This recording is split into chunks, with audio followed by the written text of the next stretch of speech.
1152년 12세의 어린 나이로 왕위에 오른 단종은 조선 역사상 가장 어린 왕이었습니다.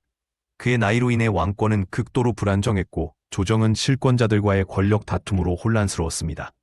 특히 수양대군을 비롯한 대신들은 단종의 미숙함을 이용해 권력을 장악하려 했습니다. 이는 후일 계유정난의 원인이 되었습니다. 단종의 즉위는 조선 왕조사에서 가장 비극적인 사건의 시작이었습니다. 수양대군은 단종의 숯불로 어린 왕을 보필한다는 명분으로 실권을 장악했습니다. 그는 군사력을 기밀리에 강화하며 권력을 집중시켰습니다. 특히 김종서와 황보인 등 충신들을 제거할 계획을 세웠는데 이는 단종의 왕권을 약화시키고 자신이 왕위를 찬탈하기 위한 준비였습니다. 수양대군의 야망은 조선의 정치적 균형을 무너뜨리는 결정적 계기가 되었습니다.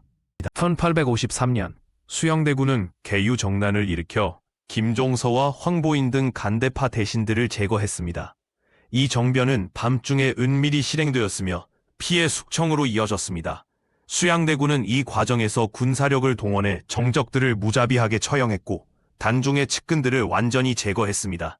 이 사건은 조선 역사상 가장 잔인한 권력 투쟁 중 하나로 기록됩니다. 계유정난 이후 수양대군은 반대파 대신들을 대규모로 숙청했습니다. 김종서와 황보인은 참수되었고 그들의 가족들까지 연좌제로 희생되었습니다. 단종은 이 상황을 지켜보며 무력감에 빠졌고 왕으로서의 권위는 완전히 무너졌습니다. 이 숙청은 조선 정치사에서 가장 비극적인 사건 중 하나로 왕위 찬탈의 결정적 단계였습니다. 14559 수양대군은 단종에게 강제로 양위하도록 압박했습니다. 단종은 눈물을 흘리며 왕위에서 내려왔고 수양대군은 조선 7대 왕 세조로 즉위했습니다. 백성들은 이 소식을 듣고 혼란스러워했으며 조정은 새로운 권력자에 대한 충성을 맹세해야 했습니다. 이 사건은 조선 왕조사에서 가장 치욕적인 권력 이양 중 하나로 기록됩니다. 왕위에서 물러난 단종은 노산군으로 강등되었고 유배지로 보내졌습니다. 그는 엄격한 감시 속에서 초라한 생활을 강요당했습니다. 세조는 단종이 왕위를 되찾을 가능성을 염려해 그를 철저히 격리시켰습니다. 단종의 유배 생활은 조선 왕실의 비극을 상징하는 사건으로 그의 운명을 더욱 비극적으로 만들었습니다. 1850년 사육신이라 불리는 충신들은 단종을 복위시키기 위해 비밀 계획을 세웠습니다. 그러나 이 계획은 세조의 밀정에 의해 발각되었고 사육신들은 체포되었습니다.